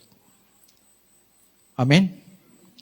ஆனா கிருபையுள்ள தேவன், இரக்கமுள்ள தேவன் என்ன செய்கிறார் தெரியுங்களா? ஏசாயா 49வது அதிகாரம் 15வது வசனம். The God of all consideration, கரிசனை உள்ள ஒரு தேவன். 49வது அதிகாரம் ஏசாயா 49:15 14 இருந்தே வாசிப்போமே. சியோனோ, கர்த்தர் என்னை கைவிட்டார், ஆண்டவர் என்னை மறந்தார் என்று சொல்லுகிறாள். எத்தனை தடவை சொல்லியிருக்கீங்க இப்படி நீங்க? ஆண்டவர் என்னை கைவிட்டுட்டாருங்க, ஆண்டவர் என்னை மறந்துட்டாருங்க, அவர் மேல என் மேல அவருக்கு ஞாபகம் இல்லைங்க, நான் ஒரு பொருட்டே இல்லைங்க, அவருக்கு என்னை விட்டாருங்க. ஆண்டவர் கைவிட்டுட்டாருன்றது எவ்வளவு வேதனையான விஷயம் தெரியுமா? அது எவ்வளவு இருதயத்தை பாதிக்கும், வாழ்க்கையை பாதிக்கும் தெரியுங்களா? அவர் கை விட்டா என்ன நடக்கும் யோசிச்சு பாருங்க. அவர் கையை விட்டுட்டா என்ன நடக்கும்? சியோனோ, கர்த்தர் என்னை கைவிட்டார், ஆண்டவர் என்னை மறந்தார் என்று சொல்லுகிறாள். 15வது வசனம். ஸ்திரீயானவள் தன் கற்பத்தின் பிள்ளைக்கு இறங்காமல் தன் பாலகனை மறப்பாளோ? அவர்கள் மறந்தாலும் நான் உன்னை மறப்பதில்லை. இதோ என் உள்ளங்கைகளில் உன்னை வரைந்திருக்கிறேன். உன் பாதுகாப்பு எப்பொழுதும் என் முன் இருக்கிறது, உன் மதில்கள் எப்பொழுதும் என் முன்னே இருக்கிறது. ஹல்லேலூயா. ஆண்டவர் சொல்றாரு, உன்னை நான் மறக்க மாட்டேன். உங்க அப்பா மறக்கலாம், உன்னை நான் மறக்க மாட்டேன். உள்ளம் கையிலே வைத்திருக்கிறேன். உள்ளம் கையிலே. இந்த உள்ளம் கையிலன்னு சொன்னா உங்களுக்கு எதனா ஞாபகம் வருதா? உள்ளம் கையிலன்னா? ஒருத்தர் கேட்டாரு என்கிட்ட, எல்லாம் பைபிள் எழுதியிருக்கு, நீங்களே இந்த மொபைல் போனை பத்தி பைபிள் எங்க எழுதியிருக்கு? நான் சொன்னது ஏசாயா 49வது அதிகாரம் 16வது வசனத்துல எழுதியிருக்கு. உள்ளம் கையிலே. வீடியோ கால் பாக்குறோம், பேசுறோம்ல, உள்ளம் கையிலே. அமெரிக்கால இருக்கவங்கள பார்த்து பேசுறோம், உள்ளம் கையிலே. நமக்கு இது இருந்தா தான் பார்க்க முடியும், அவருக்கு அதெல்லாம் தேவையில்லை. அவர் கையை பார்த்தாலே நம்ம யாருன்னு தெரியும் அவருக்கு. அதை வச்சிருக்காரு ஆனா உள்ளங்கையில வச்சிருக்காரு. ஆமென். என் உள்ளம் கையில் உன்னை வரைந்திருக்கிறேன். உன்னுடைய மதில்கள் சொன்னா உன்னுடைய பாதுகாப்பு எப்பொழுதும் என் மீது இருக்கிறது. ஹல்லேலூயா. அடுத்த வசனம் வாசிங்க. 34வது அதிகாரம் சங்கீதம் 34வது அதிகாரம் 18வது வசனம். சங்கீதம் 34:18.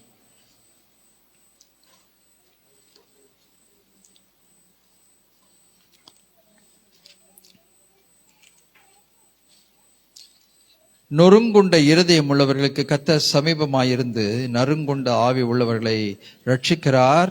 நீதிமானுக்கு வரும் துன்பங்கள் அநேகமாயிருக்கும், கர்த்தர் அவைகள் எல்லாவற்றிலும் நின்று அவனை விடுவிப்பார். ஆமென். அல்லேலூயா. நொறுங்குண்ட இருதயம், நறுங்குண்ட ஆவி உள்ளவர்களை கர்த்தர் ரட்சிக்கிறார். ஒரு நாள் அவர் கைவிட மாட்டார். ஆமென், ஆமென். அவர் அப்படித்தான் இரக்கம் உள்ளவராய் இருக்கிறார், தயவு செய்கிறார். அவர் நம்மை பாவங்களை பாராமல், அக்கிரமங்களை பாராமல் நம் மீது இரக்கமாய் இருக்கிறார், காரியங்களை வாய்க்க பண்ணுகிறார். அதனால நம்ம இருதயம் எப்படி இருக்கணும் தெரியுங்களா? 95வது சங்கீதம் 10வது வசனத்துல பாருங்க. நம்முடைய இருதயம் எப்படி இருக்கணும்? ஆண்டவர் நம்மை குறித்து வருத்தப்படுற ஒரே ஒரு விஷயம் என்ன தெரியுங்களா? மிக முக்கியமான ஒரு விஷயம் என்ன தெரியுமா? இதுதான் 95வது சங்கீதம் 10வது வசனம். 40 வருஷமாய் நான் அந்த சந்ததியை அரோசித்து அவர்கள் வழிவி போகிற இருதயமுள்ள ஜனம் என்றும் என்னுடைய வழிகளை அறியாதவர்கள் என்றும் சொல்லி என்னுடைய இளைப்பாறுதலில் அவர்கள் பிரவேசிப்பதில்லை என்று என்னுடைய கோபத்திலேயே ஆடையிட்டேன். ஆண்டவர் சொல்றாரு, 40 வருஷமா அந்த இஸ்ரவேல் ஜனங்கள், வனாந்திரத்துல வந்த ஜனங்களை நான் ரொம்ப வெறுத்துட்டேங்க. நான் இப்ப சொல்லும்போது ஒரு சில முகங்கள், உறவுகள் ஞாபகம் வரும் உங்களுக்கு. வெறுத்துட்டேங்க, அவ்வளவுதாங்க. இனி நோ ஹோப்ஸ். வெறுத்துட்டேன். அந்த அளவுக்கு அட்டூழியம், அந்த அளவுக்கு அராஜகம், அந்த அளவுக்கு கஷ்டம் கொடுக்கறாங்க, அந்த அளவுக்கு டார்ச்சர். வெறுத்துட்டேங்க. அப்ப என்ன அர்த்தம்னா, இனி நான் அவங்களை சேர்க்க போறதே இல்லைன்ற அர்த்தம். ஆண்டவர் சொல்றாரு, 40 வருஷமாய் நான் அந்த சந்ததியை அரோசித்து அவர்கள் வழிவி போகிற இருதயமுள்ள ஜனம் என்றும் என்னுடைய வழிகளை அறியாதவர்கள் என்றும் சொல்லி என்னுடைய இளைப்பாறுதலில் பிரவேசிப்பதில்லை என்று என்னுடைய கோபத்திலே ஆணையிட்டேன்.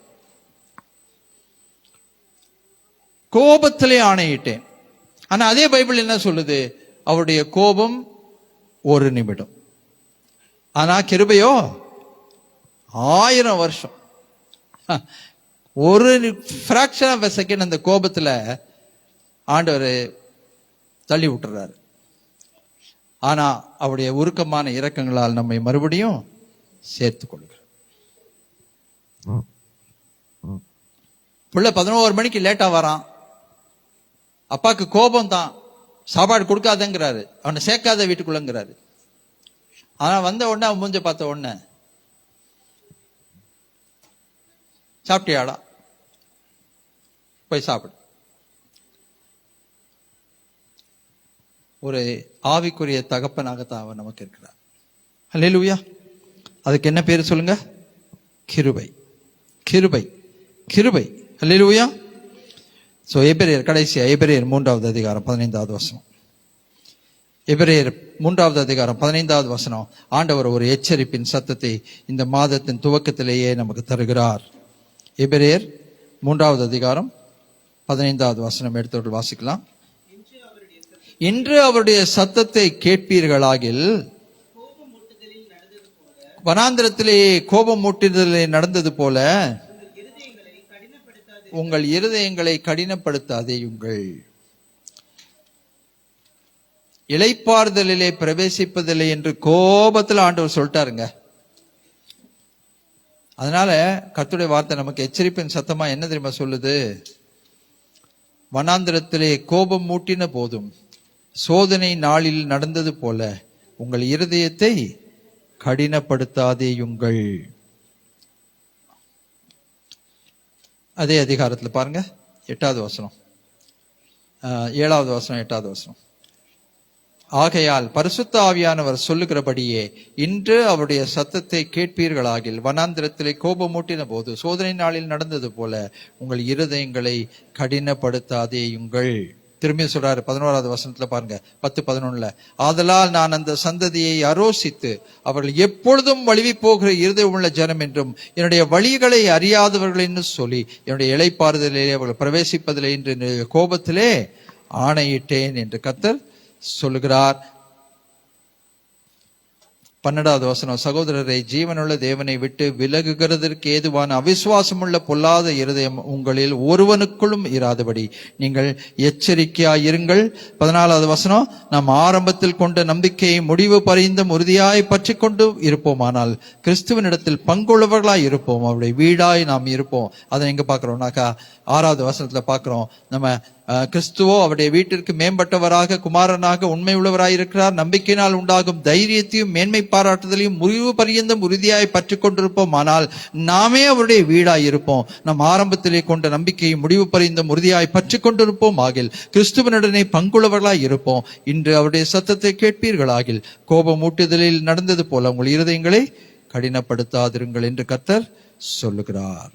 ஹல்லேலூயா, ஆமென். அப்படியே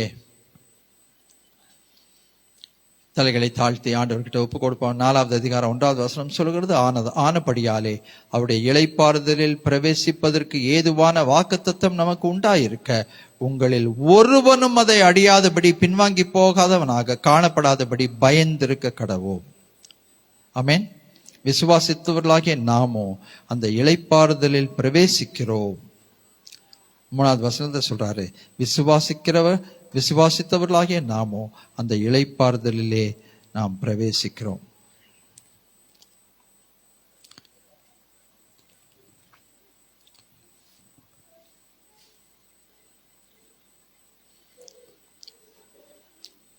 கர்த்தருக்கு சித்தமா இருந்தா இந்த 4வது அதிகாரத்தை நீங்க போய் வாசித்து பார்த்தீங்கன்னா இளைப்பாறுதலை குறித்தும் இளைப்பாறுதலுக்குள் பிரவேசிக்கிறதை குறித்தும் நிறைய காரியங்கள் சொல்லப்பட்டிருக்கு.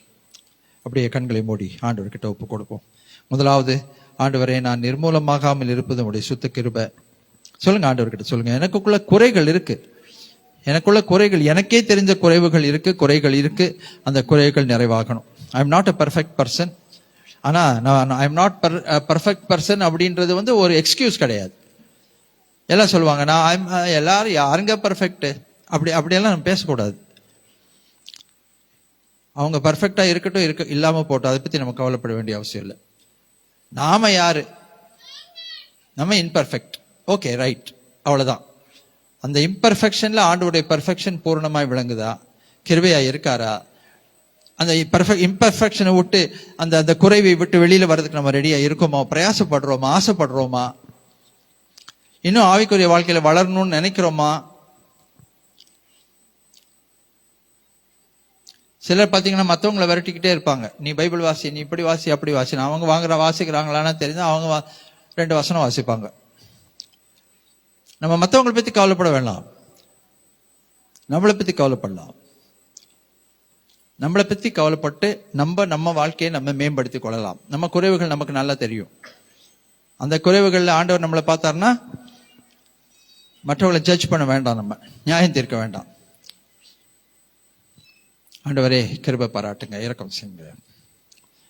நான் இன்னும் கிருபையின் மேல் கிருபை அடையணும். சொல்லுங்க, நான் இன்னும் கிருபையின் மேல் கிருபை அடையணும்.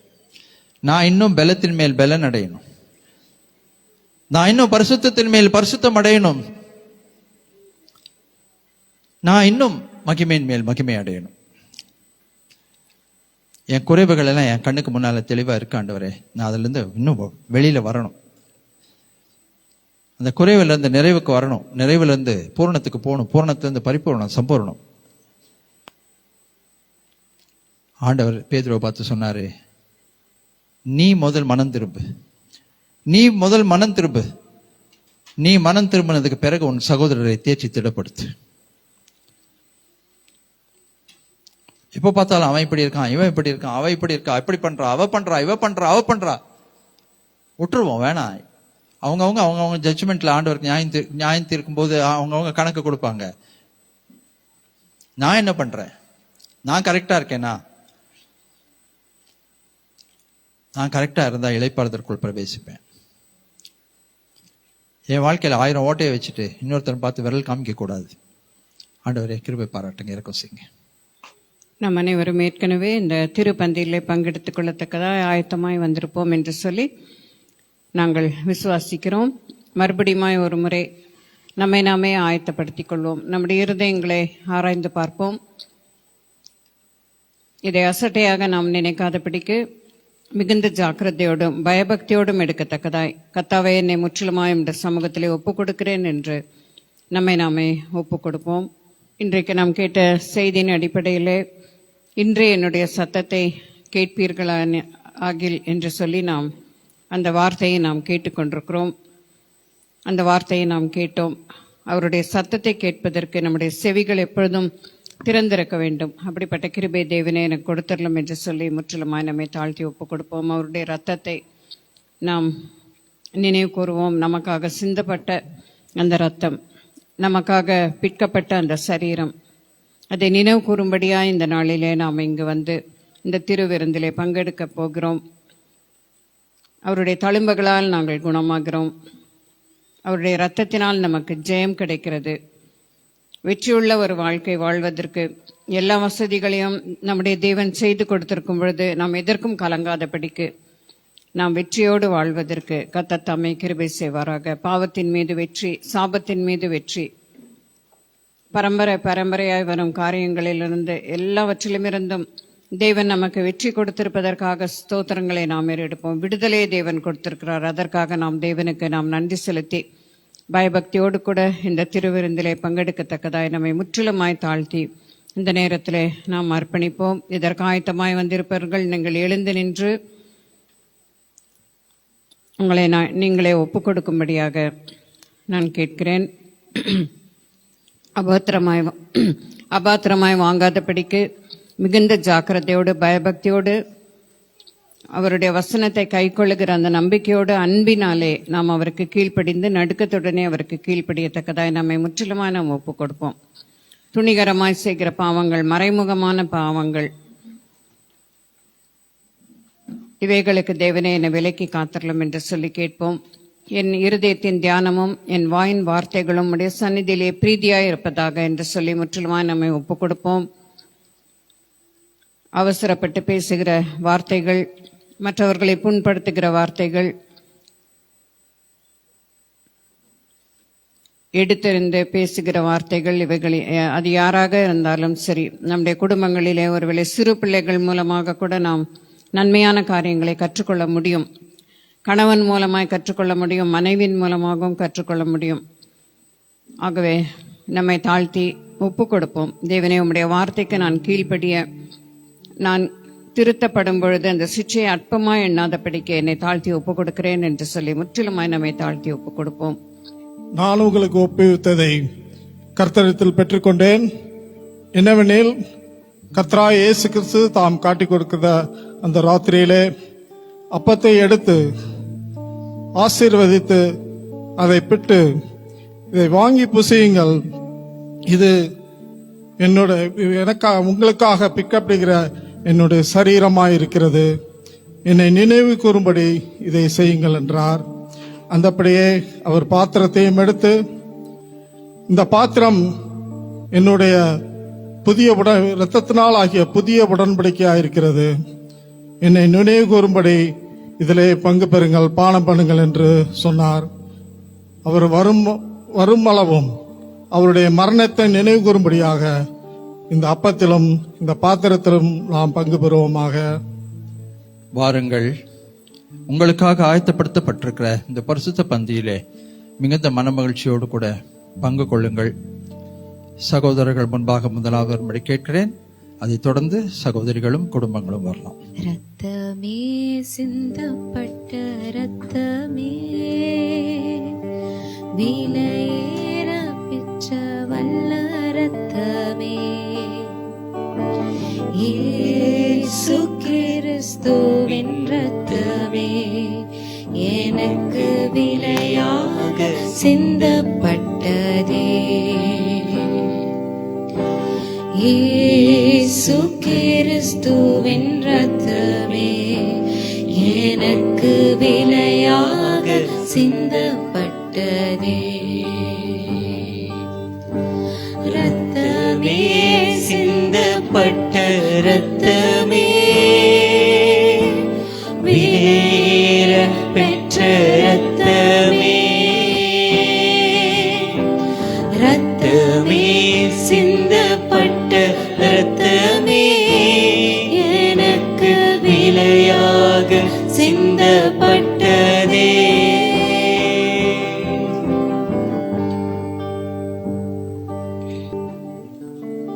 ஒருமனப்பட்டு புசிப்போம். பாவத்தின் பரிகாரமாய் அவர் கொடுத்த விலை விலையேற பெற்றது, விலை மதிக்க முடியாதது, நம்மால் கொடுத்து தீர்க்க முடியாதது. அந்த கிருபைக்காய் ஆண்டவருக்கு நன்றி சொல்லுவோம். ஆண்டவரே, என்னால் செய்ய முடியாத ஒன்றை நீர் எனக்காக மிகுந்த கடினமான ஒரு பாதை வழியாய் கடந்து போய் உச்சந்தலை முதல் உள்ளங்கால் வரைக்கும் கிழிக்கப்பட்டு ரத்தம் சிந்தி செய்து முடித்ததை நான் என் இதயத்திலே நினைவு கூர்ந்து அந்த அன்பிற்கு உண்மையாய் வாழ எனக்கு கிருபை தாங்க. அந்த அன்பை நினைத்து அந்த அன்பிற்காக எதையும் செய்ய எனக்குள்ள உள்ளத்தை மனசை தாங்க. உம்முடைய நாமத்து நிமித்தம் ஒரு நாளும் நான் வெட்கப்பட்டு போகாதபடிக்கு ஆண்டவரே, உம்முடைய நாமத்தை தைரியமாய் அறிக்கை செய்யவும், நான் இயேசுவின் பிள்ளை என்பதை இந்த சமுதாயத்துக்கு அறிவிப்பதற்கு எந்த ஒரு தடையும் இல்லாதபடி என்னையும் எடுத்து பயன்படுத்துங்க. உடைய கிருபைக்காய், இரக்கத்துக்காய், மனதுருக்கத்துக்காய், அன்புக்காய் நன்றி நன்றி நன்றி. இரட்சகர் இயேசுவின் நாமத்தில் நன்றி சொல்லுகிறோம் ஜீவனுள்ள பிதாவே.